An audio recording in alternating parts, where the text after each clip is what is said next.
Анарды үйге ертіп келгенімді әйелім мен үлкен қызым жақтыра қоймады. Дастархан басында отырмыз. Кіші қызым Гүлбахар әр нәрсені бір айтып отырғаны болмаса, басқа ешқайсымыз тіс жарғанымыз жоқ. Келіншегім сәлден соң қыздарды ертіп басқа бөлмеге кетіп қалды. Анар қомағайланып тамақ ішіп отыр. Енді ғана байқадым. Самайына ақ түсіп, көзінің астында ісік пайда болыпты. Үстіндегі киімі кір-кір, аяғында нәскиі жоқ. Анар, неге жалаң аяқ жүрсің, деп сөз бастадым. Нәскиім жоқ деп ойлайсың ба? Аяғым ісіп кете береді. Содан кейін аяқ киімім қысады. Әдейі шешіп тастағам. Шекесі тырысып, даусы шаңқ етіп шықты. Бұрын білдей бір компанияның сәулетшісі едің. Мына түрің не? Жанашырлық таныта сөйледім. Ақыл айтпашы. Еркіннен бекер ажырастың. Жақсы жігіт еді. Жұмысы, үйі бар. Құрман, қойшы. Сен оның қандай екенін білмейсің ғой. Шешесінің сөзінен шыға алмайтын, сараң болатын. Енем 10 жыл қу жетім деп өмірімді ойран етті. Айтшы, кім әке шешесін қалтасына салып жүреді? Енді еркіннен ажырасқалы міне 16 жыл болды. Неге қайта тұрмыс құрмадың? Қазір дұрыс еркек бар ма? Тауып берші, қазір-ақ үйленейін. Сен менің басымды қатыру үшін үйіңе алып келдің бе? Тыныш отырып тамақтанайыншы. Жақтырмай қабағын шытып, көзін алайда қарады. Не айтарымды білмей, тілімді тістедім де қалдым. Қарсы алдымда мүлдем басқа Анар. Мен білетін әпкем қайда? Менің адал ниетімді түсінер емес. Соншалықты өресі тар, көк беттігі жоқ еді ғой. Өзімді итейіп отырған бір сүйкімсіз адамдай сезініп, орнымнан тұрып, кетіп қалдым. Анар біраздан кейін барып дастархан басынан тұрып, екі Қытай ала сөмкесінен киім-кешектерін шығарып, мен отырған бөлменің ортасына шашып тастады. Үйдің ішін жайма базарға айналдырып жібергенін іштей жақтырмасам да, онымды білдіргем жоқ. Жыртылған, әбден кір болып кеткен киімдерін сұрыптап отыр. Біразын апарып, кір жуғыш машинаның ішіне салып қойды. Тым еркін. Үстел үстіндегі Гүлназдың смартфонын шұқылап, бір музыка қосып қойды. Біраздан кейін диванға келіп, қасыма жайғасты. Құрмаш, мені бұл өмірде ешкім шын жақсы көрген жоқ. Анар, қойшы болды, қияли әңгіме бастамай. Өзің сияқты Нұргүл де жалғыз, күйеуінен ажырасып кеткен.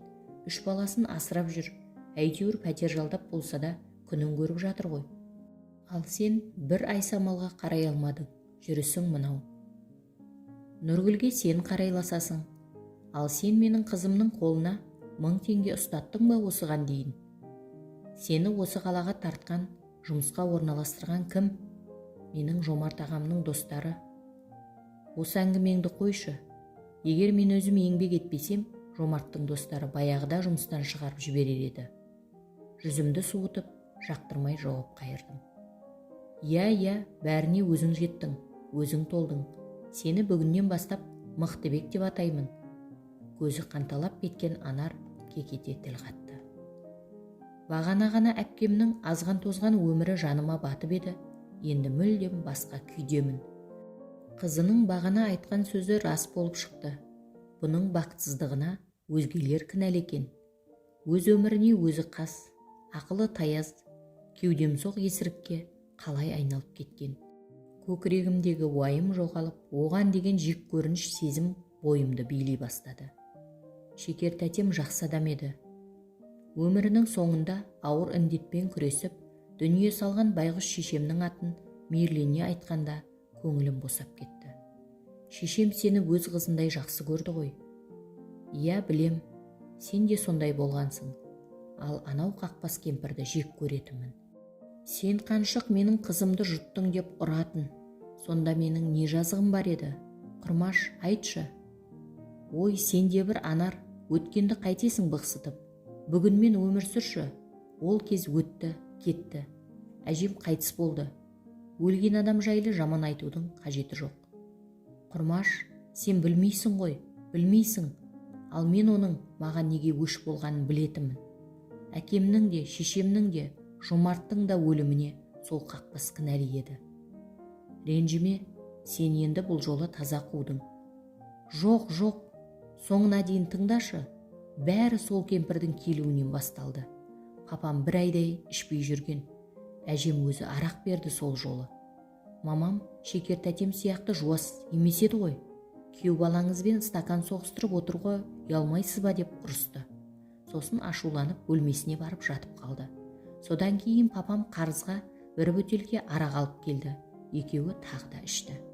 Әжем папама: анау қатыныңа не болған? Тіпті жақтырмайды ғой. Күнде келіп жатқаным жоқ. Осы үйдің еркегі емессің бе? Барып тұрғыз, дұрыстап шай берсін. Алқаш деп сені адам санатына қоспайды деші. Құдайдың ризашылығы ерімнің қабағында дейтін қатындар қазір жоқ деп мамама қайрап салды. Содан айғай-шу басталды. Папам мамамды ұра бастады. Сол кезде Жомарттың да келе қалғаны бар емес пе? Әжем басқаша сайрай жөнелді. Жомарт-ау, мына Алқаш әкеңе қой демейсің бе? Байғұс қызымды өлтіретін болды ғой деп ойбайға басты. Сосын арғы жағын өзің білесің. Түнді ұйқысыз өткіздім. Дөңбекшіп жата алар емеспін. Анардың бағанағы әңгімесі кірпік айқастыруға мұрша береді емес. Ақыры күнде ұясынан көтерілді. Сол кезде ғана маужырай бастадым. Бірақ жұмысқа баруым керек. Жоқ, бүгін демалыс қой. Кеше күн жұма болғаны есіме түскенде, мазамдалған ауыр ойлар ұйқыға жеңіліп, көзім ілініп бара жатты. Сол жатқаннан түсте бірақ ояндым. Әйелім кешегідей емес, қабағы ашыңқы. Тез жуынып кел, шай ішкелі жатырмыз деді. Анар да жайдары. Душқа түсіп шыққаны көрініп тұр. Алайда кеше жуған таза киімдерін кимеген. Құрмашжан, деді әдеттегідей атымдатамай еркелетіп. Мен кетейін. Қорықпа, шатырға бармаймын. Айсамалдың да мазасын алмаймын. Өзі білсін не істесе де. Сен кеше біздің үйде біраз тұр дедің. Олай болмайды. Жұмысқа шығамын. Қазір жұмыс көп қой. Көлік жуушы болып та жұмыс істегенмін. Білесің ғой мені. Бала кезде де жұмыстан қашпайтынмын. Айтпақшы, намаз оқығым келіп жүр. Шіркін, мешіт салса ғой. Бір имамға үйленген дұрыс деп ойлаймын. Мешітте ақша көп болады екен. Осы Алматының талай мешіттерінде қондым. Ол жерде жақсы адамдар көп. Тамақ береді, киім-кешек те береді. Ұйқым дұрыс болмағандықтан ба, басымның мыңғы-дыңғысы шығып, түкте түсіне алмадым. Әйтеуір, іштей кетемін деген құптап тұрмын. Әйелім де мәз. Анар кеткелі арада 2 апта өтті. Телефонымды жоғалтып алдым деген еді. Бәрібір бір үмітпен бірнеше рет хабарластым. Ала алмадым. Қараша соңы қарға ұласып күн суытты. Аяғына киіп жүргені жазға аяқ киімеді. Қайда жүр екен? Өткенде тергеушідей сұрақтың астына алып, аяғында құрақылды айтып жібергендей болдым-ау. Ішіндегісін айтып ақтарылғысы, сырласқысы келді. Іштей жиырылдым да қалдым. Қолына 3000 теңге бердім де тез қоштасуға асықтым. Айсамалға хабарласып едім. Аға, уайымдап қайтесіз, ол өлмейді. Өзі сияқты біреулерді тауып алып, солармен жүрген шығар, деді. Мен қазір Айсамалды да түсінуден қалдым. Әрине, өзімді де. 11-ші сыныпты бітірген жылы Талдықорғандағы құрылыс колледжіне түскен едім. Анар қалаға үйренгенше 1-ші жыл біздің қасымызда бол деп жатақханаға жібермей қойды. Жездем екеуі жарасымды жұп. Айсамал қуыршақтай сүп сүйкімді бала. Еркін ол кезде аға лейтенант. Қаланың сыртындағы әскери бөлімде қызмет етеді. Жұмыстан кеш келетін. Әпкем екеуіміз жездеме арнап тамақ әзірлейміз. Айсамал болысқандай болып жүреді. Анар екеуміздің әңгімеміз бітпеуші еді ғой. Назардан тыс қалып қалған кішкентай Айсамал балконнан қуыршағын лақтырып жіберіп, алып кел деп еркелеп жылайтын. 4-ші қабаттан жүгіріп түсіп, әкеп берем. Қуыршағыңды енді лақтырсаң, балконнан өзім секіріп кетем деймін. Секірме, сені кім көтеріп алып келеді? Менің шамам жетпейді. Ал мамамның қолы бос емес, тамақ істеп жатыр деп шырпыр болатын. Біз күлетінбіз. Ол бір тамаша күндер еді. 1-ші курсты жақсы деген бағаға аяқтағаныммен, колледжді өз еркіммен тастап Алматыға кетіп қалдым. Шешем ауырып, жұмыс істеуіме тура келді. Анар мен Еркіннің айырылысқанын үйдегілерден естідім. Дәлірек айтқанда, әжемнен. Анамның қалін білу үшін жұмыстан 2-3 күнге сұранып келген болатынмын. Кешкі ас үстінде әжем, Талдықорғандағы қыздарға соқпадың ба, деді. Жоқ, Үшаралдың автобусымен тіке өтіп кеттім деп жауап қайырдым. Анау Анар әпкем байынан ажырасып кеткен деп қойып қалды. Әжемнің сөзіне сене алатын емеспін. Сұраулы жүзбен анама қарадым. Қайта-қайта жөтеліп отырған анам маған бұрылды. Тіл қатқан жоқ. Өкінішке қарай солай болды деген жазуды жанарынан оқыдым. Әпкең жұмысында бастығымен әуейі болыпты. Жатыры қағынған ғой. Алқаш әкесінің қарындасы Дидаку еді, қан деген жібермейді екен ғой, деп әжем тағы да тыныш отырмай. Тәбетім қашып, орнымнан тұрып кеттім. Біз тұрып жатқан Шаңырақ ықшам ауданында жер үйлер ғана бар. Рысқұлов көшесіне шыққанда көп қабатты үйлерді көріп, Анар қай шатырда тұрып жатыр екен деп ойлауды шығардым. Онымды түнеу күні әйеліме айтып едім, жындапкеңді іздеп Алматының барлық шатырларына шығып жүрме деп күлді. Анар қыстың соңғы айы ақпанда бірақ табылды. Бөлім меңгерушісі Маргарита Сергеевна мені жылы қарсы алды. Психикалық сауықтыру орталығының аурасы ауыр екен. Дәрі иісі сіңіп кеткен дәліздерде адам қарасы көп емес. Тек медбикелердің жетектеуімен бір-екілі емделушілерді көзім шалды. Маргарита Сергеевна кәдімгі аурухананың дәрігерлеріндей жеке кабинетінде қабылдаған жоқ. Бір диван ғана тұрған арнайы бөлмеге алып кірді. Сіз Анардың кімі болып келесіз деп сөзін бастады. Інісімін. Туған? Жоқ, бөлесімін. Медбикелер сөмкесінен сіздің визиткаңызды тауып алыпты. Осыдан 2 апта бұрын бізге өте ауыр жағдайда түсті. Көше кезбесіне айналып кеткен ғой. Қайта Құдай айдап әпкеңіз Қазыбек би көшесіндегі қалалық жедел жәрдем ауруханасына барыпты. Беліне шағымданыпты. Құжаты болмаған соң ол жақтағылар қарамаған ғой. Әпкеңіз айқай-шу шығарып, қабылдау бөліміндегі медбикеге қол көтерген. Терезенің әйнегін сындырған. Олар арнайы бригадамен осында алып келді. Қазір қалай? Уайымдамаңыз, жағдайы жақсарып қалды. Әзірге толық диагноз қойғанымыз жоқ. Бірақ алдын ала болжамдар бар. Әпкеңіз кеше ғана ауруға шалдыққан жоқ. Басынан қандай да бір қиын жағдай өтіп еді. Мен қысқаша Анардың өмірін баяндап бердім. Бәсе, өзім де солай ойлап едім. Бала кезінде психикалық травма алған екен ғой. Сол кезде психологқа апару керек еді. Соңғы рет көргенде жүріс-тұрысынан, сөзінен не байқадыңыз? Желігі басылмай кетті ғой. Аузымнан бұл сөздің қалай шығып кеткенін байқамай қалдым. Сіздер еркектер ондайды кешіре алмайсыздар, намыстана қаласыздар. Дәрігердің бұл сөзін жақтырмадым. Оның бетіме шығып кетсе керек.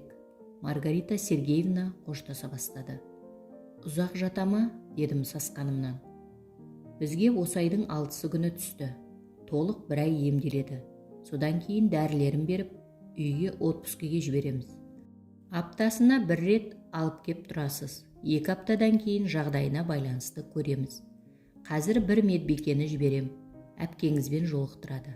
Сау болыңыз, деді де кетіп қалды.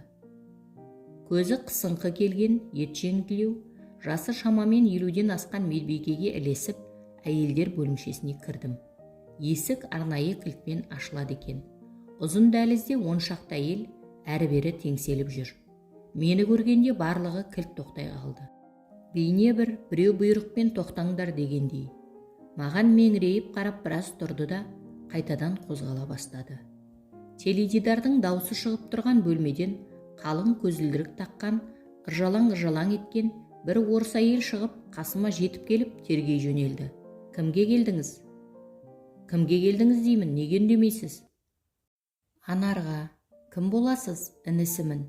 Бәрекелде, танысып қоялық. Атым Ольга Павловна. Әпкеңіздің адвокаты боламын. Бізде керемет жоспар бар. Сараң жездеңіз ажырасқанда пәтерін шешесінің атына жазып жіберген екен ғой. Соны алып беремін. Сіз біздің командамызға кіресіз ғой. Не айтарымды білмей састым. Жүзіне зер сала қарадым. Қалың көзілдіріктен жанары көрінбейді. Аузы бір жағына қисайып кеткен екен. Иә, дей бергенім сол еді. Тағы біреу келді. Әукесі шығып кеткен толық денелі қыз бала. Қанша мол денелі болғанымен, бет жүзінен 30-ға толмағаны көрініп тұр. Ағай, мен сурет саламын, көріңізші. Тез көріңізші, қазір медбикелер көрсе тартып алады. Өзін Әлиямын деп таныстырған қыз киімімнен тартқылай бастады. Оның суреттерін көремін дегенде, үшінші бір әйел келіп, темекі сұрай бастады. Бұл үшеуінен мені бағанағы медбике арашалап алды. Барыңдар бөлмелеріңе деп айғай салды көзі қысыңқы келген әйел. Үшеуі зып беріп келген жақтарына тайды. Бірер минуттан кейін тәпішкесін сүйретіп Анар келді. Екеуміз кездесу бөлмесіне кірдік. Үстелге алып келген тамақтарымды шығардым. Алайып бір қарады да, басын изеп амандасқандай болып, тамақ жей бастады. Еден жуып, темекі тауып жүрмін. Шылым алып келмедің ба? Деді басын үстелден көтермей. Қалтамдағы жарты қорап темекімді үстел үстіне қойдым. Аузына қасықпен тамақ салып жатып, екінші қолымен кенттің пачкасын қалтасына салып алды. Көрші үстелде қызына тамақ беріп болып, ыдыс-аяғын жинай бастаған жасы 60-тағы әйел адам целлофан пакетті сытырлата бастады. Анар әлгі кісіге жалт бұрылып, пакетіңді сытырлатпай жина, қазір мына қасықпен көзіңді шұқып аламын, деді айғайлап. Бағана Маргарита Сергеевна не айтса да қарсы сөйлемеңіз деп ескерткен. Үндемедім. Көрші апа да сөйлеген жоқ. Тек бағанағы көзі қысыңқы медбике жетіп келді. Анар, тыныштық па? Не болып қалды? Деді жымиып. Тыныштық. Несі тыныштық? Мен мына жерден қашан шығамын? Қайда сығасың? Дұрыстап емделіп ал, деп медбике Анардың арқасынан сипап қойды. Жұмыс істеуім керек. Наурыздың 10 күні қызымның туған күні. Сыйлық жасауым керек. Емделіп шықсаң, қызыңа сол да сыйлық. Оныңыз рас дегендей әпкем басылып қалды. Тойдым дегендей алдындағы тәрелкені бір жаққа ығыстырып қойды да, мені бір жағынан жынды қылған айсамал ғой. Әкемнен айырдың, үйсіз өстім деп ылғи миымды жейтін, деді. Тіл қатпадым. Әпкем екеуміздің қып-қысқа бірге отырған осы сәт мәңгілікке айналғандай. Тұман арасында аласұрып, жол таппай тұрған жолаушыдаймыз. Ол ауыр күрсінді. Бұдан әрі үнсіз отыруға болмайды дейді ішкі даусым. Анар, бәрі жақсы болады. Дәрігермен сөйлестім. Ертең ақ емделіп шығасың. Жоқ. Бұл жолы әпкемнің даусы баяу шықты. Мені өзіңмен бірге алып кет. Мына жерде мен адам болмаймын. Білесің ғой, мамамның да осындай жерде қайтыс болғанын. Айсамалға да, сенің үйіңе де бармаймын. Мен шатырда тұра берем. Анар көзінен аққан жас пен мұрыннан тамған сораны елейтін емес. Солқылдап жылай берді. Әңгіменің авторы Қанат Тілеухан.